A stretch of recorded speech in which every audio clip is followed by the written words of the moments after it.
Happy day 6 of Labmas, ladies and gentlemen. We came directly to the lab today to make today's video just as easy as possible for you and anyone else watching it. Now today we have a very special guest star as well as a pretty fun experiment. Now we're going to be dealing with chemical reactions. So stay tuned.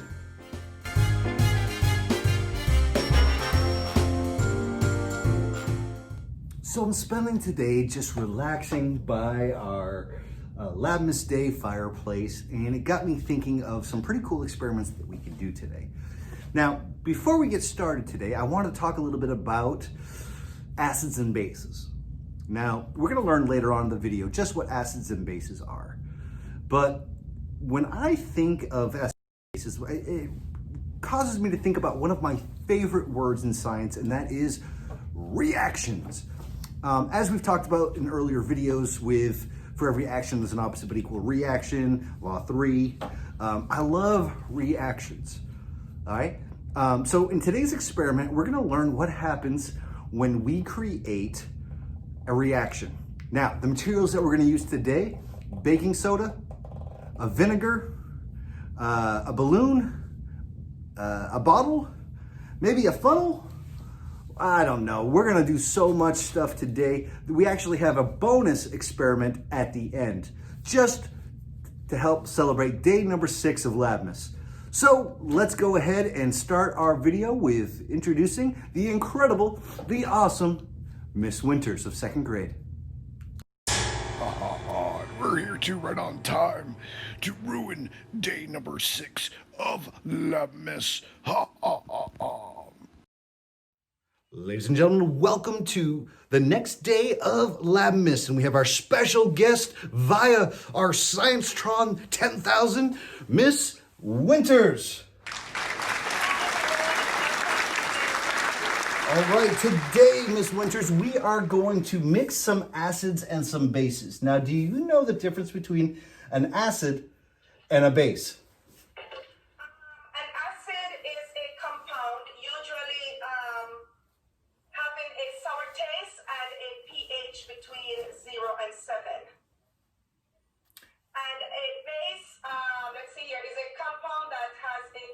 Between 7 and 14, and it tastes bitter. All right, very good, very great answer. And for those that don't know the technical terms of them, if you think about it, an acid breaks things down and it has a very bitter smell to it. You can definitely tell an acid by the way it smells. And a base, well, you probably had a base this morning in your cereal when you poured the milk on it.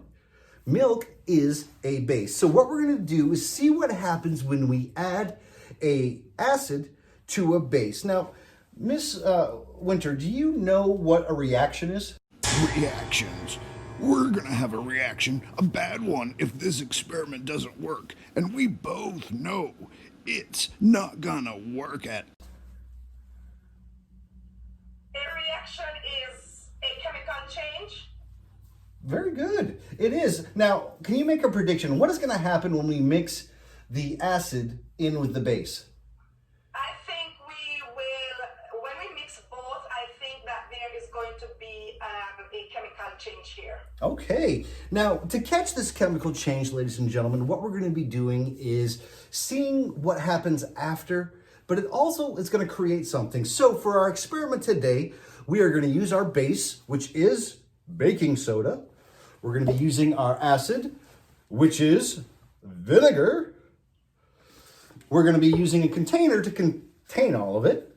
I got my plastic container right here. Miss Winters, you can kind of see hers right over here. Well, on the other side, it is a container to put everything in. We're going to use the incredible science tool, the funnel, and we're going to be using a balloon.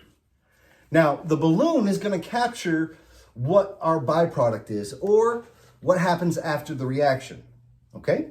So our first step, Miss Winters, is to take our funnel and take our balloon and put the balloon over the funnel.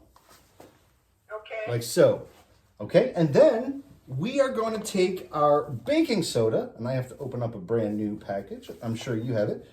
And we're going to pour our baking soda inside the balloon. Now, you could do exact measurements, or you could just pour the baking soda in until it fills the balloon. So whatever you decide to do here, it's totally up to you. It's one of those kind of experiments that you can't really mess up. Did you hear that? He said, can't mess up. I'm sure he's gonna find a way to mess this one up. I think we got him today. Ha ha ha ha. All right, and I say that now, watch, I'm probably gonna mess it up. All right, so we have our baking soda in our balloon. Now, sometimes our baking soda is a little too clumpy. Did you ever notice that? It's too clumpy to get through the funnel. Is your baking soda going through your funnel very easily? Yes, mine is. Okay, mine is all clumping up. So we use something like a skewer or a pencil to kind of direct the baking soda inside of the balloon. And once you have all of the baking soda that you can inside that balloon, and if you look on, there we go, on mine, it is all in there. You detach the balloon from the funnel. So whenever you have all the baking soda you think you need, take the balloon off. All right, now I'm gonna go ahead and twist it because, Miss Winters, what's gonna happen if I leave the top just open and I set this down? It is going to, when we add the vinegar, it's going to leak out. Absolutely, and we don't want anything to leak just yet, do we? All right. No, not as yet. So we can take our balloon and set it off to the side. All right. Our next thing is we're going to take our vinegar and our bottle and pour the vinegar inside of the bottle. Now, once again, you can measure it, or you can do what I'm doing and just pouring it in. Like I said, this is one of those experiments you don't really need measurements, but it's pretty cool to have it too, because you get to practice your math. All right? So if you notice over here, Miss Winters is pouring her vinegar in. Now, how much vinegar do you have in there right now? I have 1 cup of vinegar. Okay, why don't you put a little bit more in there? Okay. Go ahead and put another cup of vinegar in there. Because here's the thing, the more acid and the more base that we have, the bigger the reaction is going to be, ladies and gentlemen. And for this, we're not going to have a reaction that is going to explode, but we are going to want a reaction that's going to be big enough to, well, you'll see in a second. So, do you think 1 tablespoon of baking soda is good enough, or do I need to use 2? Well, if you look at your balloon, how much do you think you have in your balloon? I have just, what do you mean? That might be enough right there. This might be enough. Like Okay. about the size of a golf ball. If you can squeeze your balloon of baking soda to about the size of a golf ball, I know that's very scientific, but I think this would work. Okay, so so you're gonna add a little bit more baking soda, or do you think you're good? I'm going to add just a little bit more, maybe another teaspoon. You know what? That I have. Yep. I don't think it's gonna hurt it any. Okay, just a little bit more. I have 2 cups of vinegar, so all right. So I did add half teaspoon. Okay. All right. Now this part is tricky. You have to take the top of your balloon right here and place it over the top of your container like that. Now we don't want to dump our baking soda in just yet, do we? No. No, we want to make sure that it's on tight. And I would suggest when we do put the baking soda in the vinegar that you hold down the top of your bottle, like right here. Okay. Okay. And right here. This way, if something happens, the balloon doesn't go flying off and you are covered in, well, whatever reaction we have left. Because today in Science Club, that exact thing happened to me. And ladies and gentlemen, I smell like vinegar and, well, it's not a good smell. So whenever you're ready, you give me the sign that we're ready to put our baking soda in our vinegar. All right. I am ready. All right, I'm gonna move the camera a little bit, so there I'm we excited go. to see what happens Me too. I'm really looking forward to seeing what happens. Ready? 3, 2, 1. Okay. Woo. Now, you can kind of see some of the baking soda still in there, so you may want to shake it up a little bit. Yeah, that's what I'm doing, trying to get out Now, of do you, baking soda. what are some things that you notice, Miss Winters? I noticed that the balloon inflated. It is inflating. How about the temperature of the balloon? How about the liquid? The liquid creates a foam. Uh-huh. Now, do you know what this foam is? Is this carbon dioxide? It is carbon dioxide. Ladies and gentlemen, the stuff that comes out of the end of your car is carbon dioxide, and that's what we have created here. Now, one thing she might not have noticed is if I touch the bottom of this bottle, it is actually cold. Yeah, that's right. Because what happens when the reaction here is when the acid meets the base, it creates a chemical reaction. Now, usually that chemical reaction is heat. But when you mix in baking soda and vinegar, you actually create something that's kind of cold. All right, so now, Miss Winters, let's go ahead and take our balloons off and tie them off.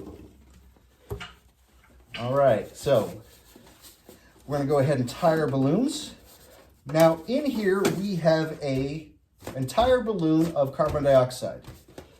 Now, one thing that I notice is this. It doesn't fly like a normal balloon, does it? No, it doesn't. Okay, try putting it up. It sinks quick. Do you know why? Why does that happen? Because carbon dioxide is more dense or heavier than air.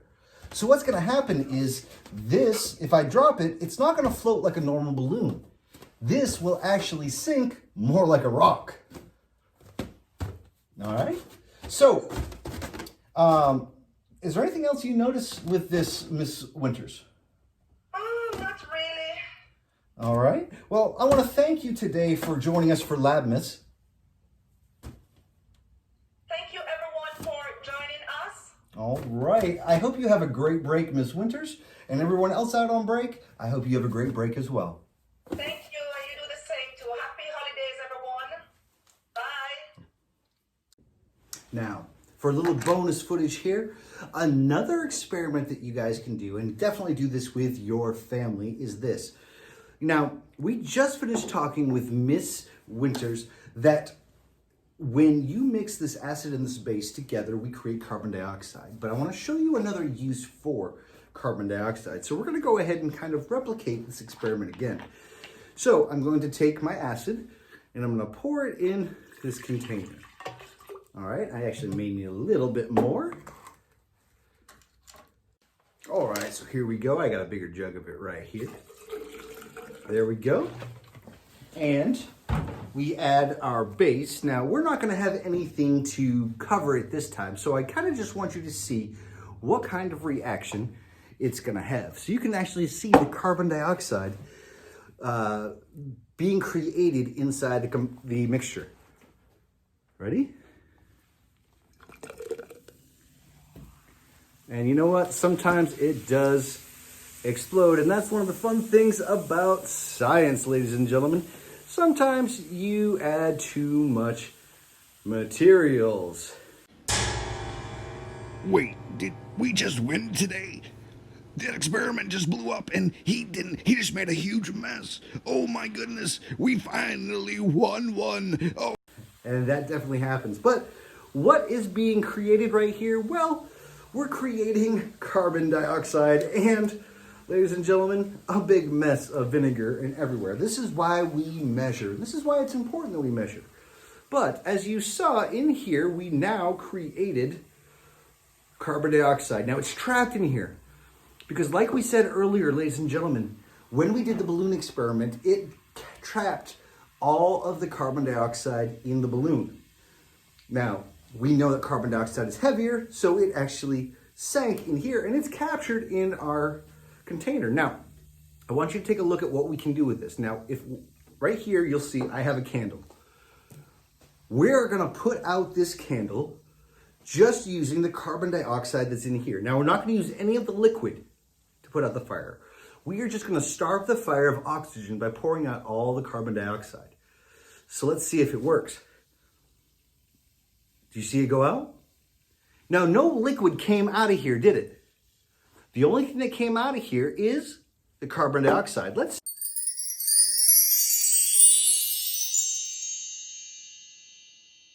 Now, if you notice, ladies and gentlemen, the fire went out. Why? Because we starved it of oxygen and just fed it carbon dioxide. Ladies and gentlemen, fires don't like carbon dioxide. Thank you for celebrating this incredible Labmas Day with me. I want to thank Miss Winters for joining us today. She did a phenomenal job. Guys, give her a round of applause. I also want to give a shout out to Mr. Sargent's Science Club. Ladies and gentlemen, I can't be more impressed with you. Serenity, Cesario, Aubrey, Alexander, Michael, Selma, Cesario. I think I said Cesario already, but I'm going to say Cesario again. Eli, Parker, all of you that were in Science Club today, we were able to get through 4 or 5 experiments, and you did such a phenomenal job. I really hope you are all having a great break. So until the next time I see you,